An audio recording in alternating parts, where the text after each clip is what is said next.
As a single mother to a young kid, I've done a pretty good job of monitoring my daughter's usage of TikTok, YouTube, Roblox, etc. I know I can't be around all day policing her, but I want to make sure that she's safe enough. That's why limiting screen time with phones, iPads, and the like is really important for me.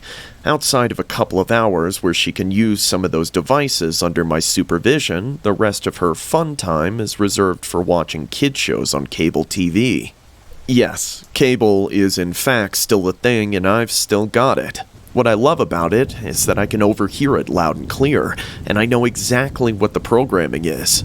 It's safe, predictable, and nothing like some of the more random and occasionally traumatic videos that end up autoplaying anytime Casey goes down a YouTube rabbit hole. When it came to TV time, I always prioritized channels that I knew would play hour after hour of kid shows back to back, to avoid a situation where something more mature would accidentally play.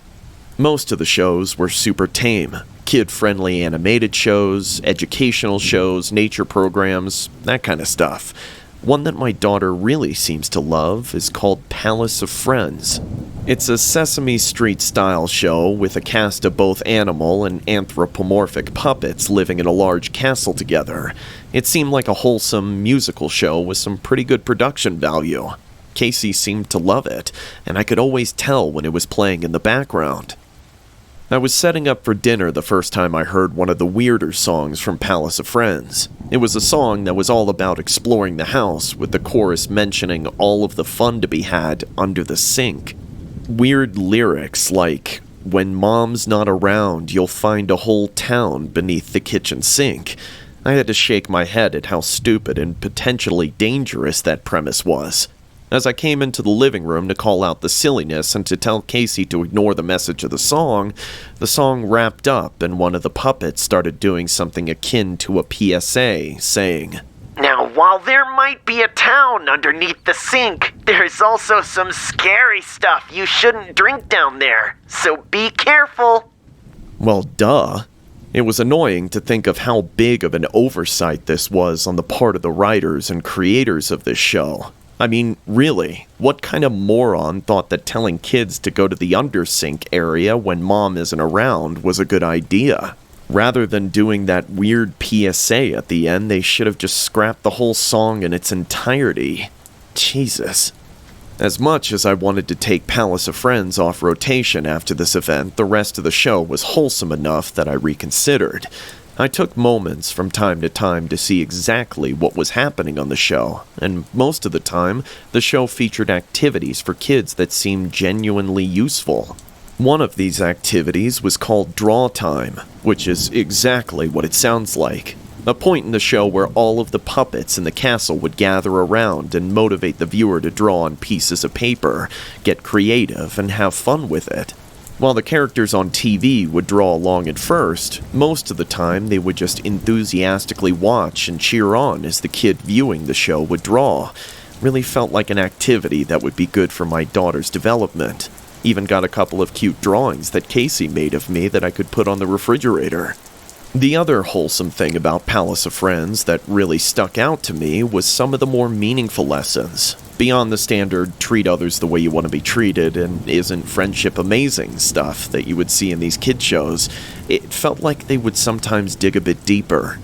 They had this whole story about this character named Friend, who was too shy to come out and join the others, so he'd always hide behind a curtain.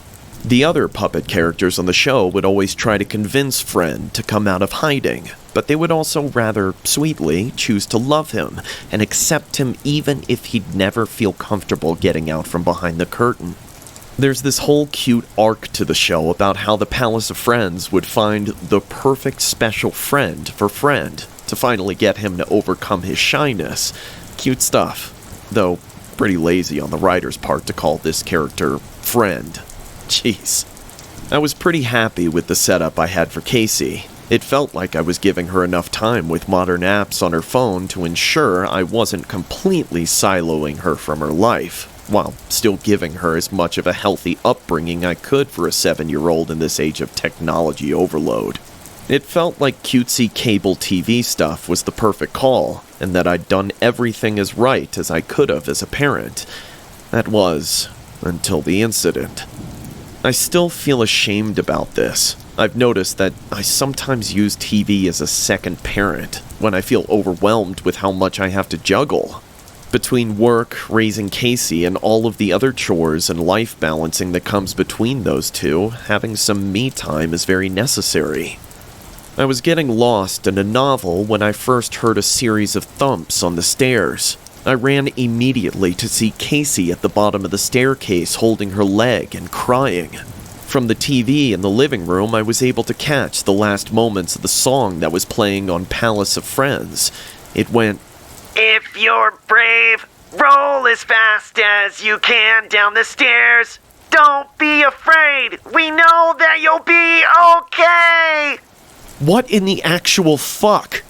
I tended to Casey, and as I was checking up on her to see if she'd broken anything, I could hear one of the characters on the show doing what appeared to be another after-song PSA, saying, "Just remember, don't go too fast. If the stairs are really long, you could get hurt.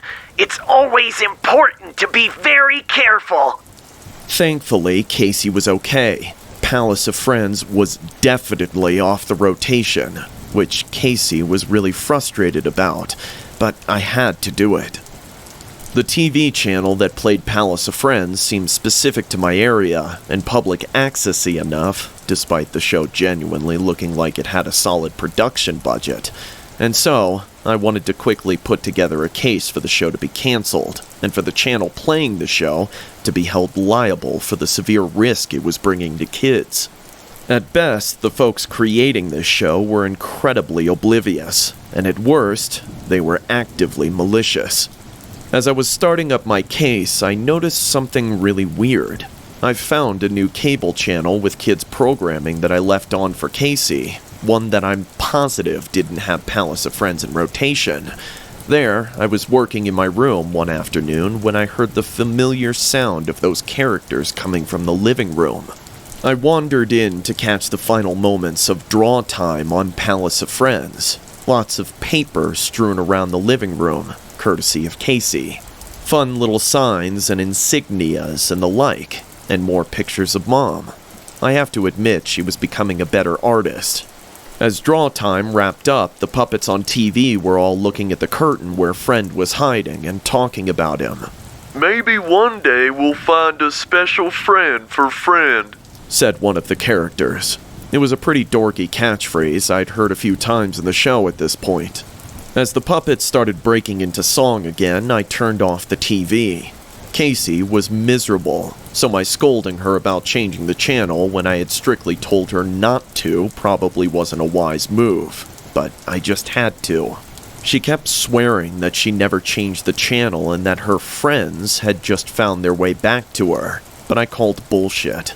Her TV privileges were revoked for a week. She had to learn the hard way. As a sanity check, once I'd condemned her to a room and forced her to find something to do that didn't involve screens, I turned the living room TV back on to notice that the channel she was on when I turned off the TV was the same new one I'd selected after banning Palace of Friends. It was odd that this new channel had suddenly pulled this lawsuit of a show into rotation, but whatever.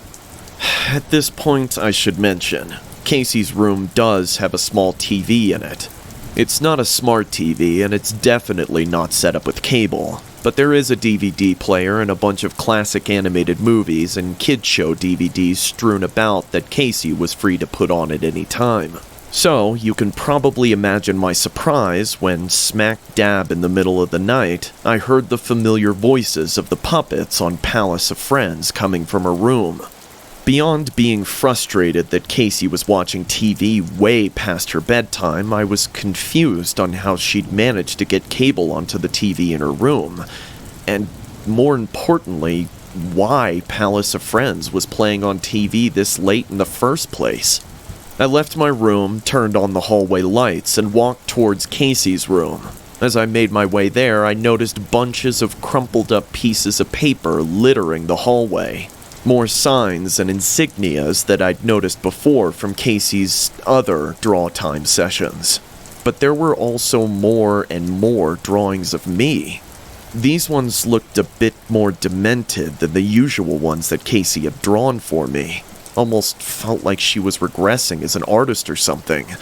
As I got to her room, I heard the following through her closed door. This draw time is extra special. It's just for you, for being so smart and so brave. When your drawing is just perfect, it'll be enough for Friend to finally get out from behind the curtain.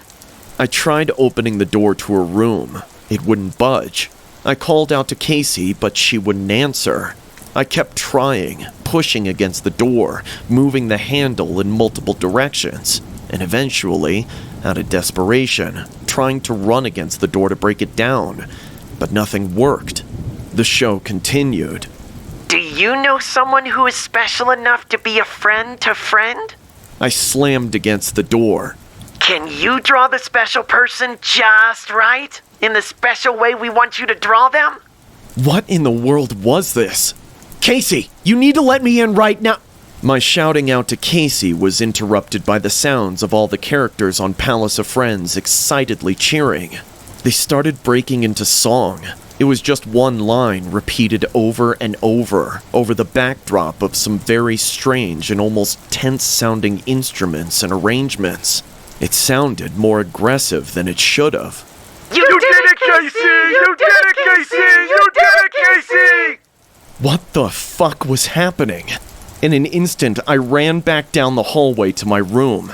I needed to grab my cell phone, and I needed to call the police immediately. I couldn't think of anything else to do. As I got to my room, my light in the hallway turned off immediately, without me switching it off. I slammed the door behind me, out of instinct and fear more than anything else. The sound of the show coming from Casey's room was completely gone. A moment of complete stillness and silence in the house. And then, a violent knock on my door, over and over again. I heard Casey's voice.